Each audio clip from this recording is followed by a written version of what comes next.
Coucou tout le monde, j'espère que vous allez bien. Ici il est 1 h du matin et je vous fais cette vidéo depuis l'aéroport, donc d'où ma tête un petit peu explosée. Oui, vous avez bien entendu, l'aéroport, je rentre à Paris. Comme vous avez pu, si vous me suivez depuis le début, vous savez que pour moi c'est hyper important de suivre mon cœur et mon intuition. Et même si c'est pas toujours facile honnêtement, mais c'est vraiment ma priorité. Et, et surtout, j'ai pas envie de m'évertuer à faire des choses qui me plaisent pas. Comme ça fait de la place pour les choses qui me plaisent vraiment. Et pour être totalement honnête, depuis que je suis arrivée en Inde, je suis pas pleinement épanouie et je me sens pas vraiment à ma place. Donc, en fait, bizarrement, même avant de partir, je savais déjà que ce voyage il se passerait pas comme prévu, que je rentrerais certainement plus tôt ou plus tard, je savais pas trop. J'avais le sentiment en tout cas que je prendrais pas l'avion que j'étais censée prendre au départ. Et en fait, depuis que je suis arrivée, c'est vrai que j'aime pas spécialement l'Inde. Aussi bizarre que ça puisse paraître, parce que c'est vrai que j'en ai entendu énormément d'éloges. Pour moi, ce voyage il a été extrêmement transformateur et je le regrette pas une seule seconde. Mais j'avais le sentiment là aujourd'hui que j'avais appris tout ce que j'étais venue apprendre par ce voyage en réalité. Et qu'il était temps pour moi de rentrer tout simplement. Alors comment ça s'est passé en réalité? En fait, il y a 2 jours, on discutait avec Margot et l'une comme l'autre, on s'est dit mais en fait, même après avoir arrêté la formation, on ne se sent pas particulièrement bien ici pour la simple et bonne raison qu'en fait le logement dans lequel on était, l'école dans laquelle on était n'avait quasiment pas de fenêtre. Donc dans notre chambre c'était pas lumineux, on avait des travaux en face donc on pouvait pas vraiment rester dans la chambre et puis il n'y avait pas de bureau ni quoi que ce soit. Donc c'était pas du tout pratique pour rester là, et puis surtout on n'allait pas passer la journée entière enfermé dans une chambre où il n'y a pas de lumière et où il y a rien en fait. Donc on allait régulièrement, tous les jours en fait, dans un café. Mais un café où il n'y avait pas internet, donc on pouvait difficilement travailler là-bas, ce qui rendait tout extrêmement compliqué en fait. Donc sur le coup on s'est dit bon, on va aller dans un hôtel, on va changer d'endroit, on va aller dans un hôtel un petit peu plus confortable, comme ça on pourra bien travailler et ce sera parfait. Donc hier on a fait, avant-hier maintenant, on a fait nos valises et on est allé dans un hôtel plus confortable en se disant que ce serait très bien. Et puis en fait on est arrivé là-bas et là on s'est dit mais qu'est-ce qu'on va faire là pendant 2 semaines encore? Ça va être vraiment la prison dorée, il n'y avait absolument rien à faire à l'extérieur puisqu'on n'était plus dans Rishikesh, on était vraiment paumés dans une sorte de zone industrielle indienne. Et là on s'est dit mais en fait on va pas pouvoir rester, c'est pas possible, même si l'hôtel est confortable, en fait déjà ça nous ressemblait pas trop d'aller dans cet endroit là, surtout après tout ce qu'on avait vu en Inde. Ça collait pas avec ce qu'on avait envie de vivre et en fait notre cœur nous poussait toutes les deux à quitter l'Inde. Donc moi je suis rentrée, j'ai fait le choix de rentrer en France et Margot a fait le choix de continuer son voyage puisqu'elle avait déjà prévu de partir en Thaïlande. Donc elle a avancé son voyage en Thaïlande. Quand je suis partie en Inde, mon credo c'était le courage. Je m'étais vraiment dit que c'était ce que j'avais envie de suivre en priorité, c'était le courage et de vraiment toujours essayer d'aller puiser ce courage au fond de moi. Aujourd'hui j'ai compris que le courage c'était pas forcément de s'entêter dans une voie qui nous convient pas. c'est aussi de savoir dire stop quand ça ne nous convient plus en fait. C'est aussi ça le courage, c'est aussi oser s'affirmer suffisamment pour dire bah non en fait moi ça me convient pas et j'en reste là. J'ai énormément appris de ce voyage et je suis vraiment extrêmement reconnaissante et pleine de gratitude pour tout ce que j'ai appris là, ici. Et j'ai appris vraiment énormément de choses, notamment où j'avais envie de vivre. En tout cas, ce que j'étais prête à accepter et ce que je ne voulais pas. Et notamment, c'est vrai que j'ai beaucoup d'amis qui voyagent, je les enviais beaucoup. En tout cas, je me disais que c'était génial de voyager autant. Et par ce voyage, j'ai vraiment compris qu'en fait, c'était en effet génial, mais c'était pas du tout pour moi. Et c'était pas du tout ce que je voulais pour moi, en fait.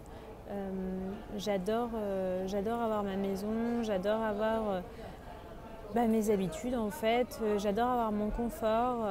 J'aime pouvoir me faire des jus verts le matin, aller au sport, avoir mon lit, mes 2 chats. Ça paraît d'une simplicité, mais c'est vrai qu'en fait, finalement, quand on en est privé, on se rend vraiment compte de ce qui est important pour soi.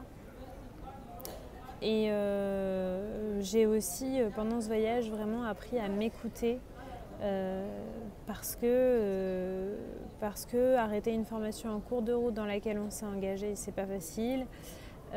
Arrêter un voyage 2 semaines plus tôt que la date prévue, c'est pas facile non plus. Parce que honnêtement, depuis que je suis ici, tous les jours je me dis que j'ai envie de rentrer.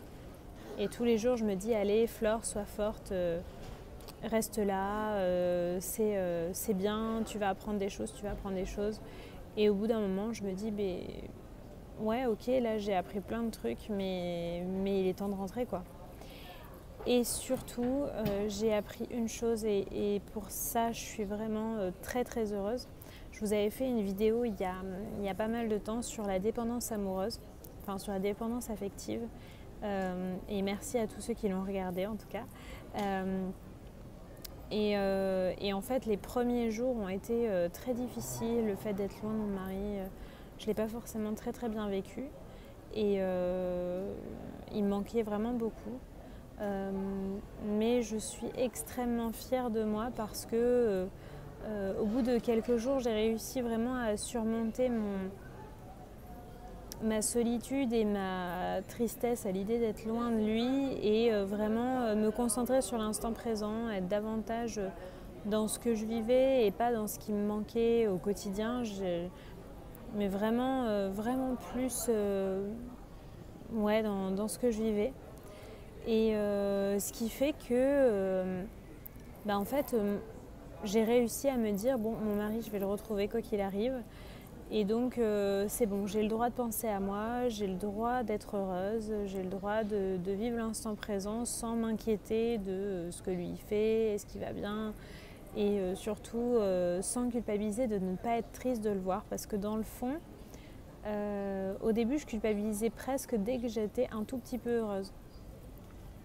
Et ça, très honnêtement, là, si je rentre en France, bien sûr, je vais être très heureuse de le retrouver, mais c'est pas pour lui en fait. Et ça, pour moi, c'est une véritable victoire parce que les premiers jours quand je suis arrivée, si j'avais envie de rentrer, c'était pour lui, c'était pour le retrouver, pour être à ses côtés.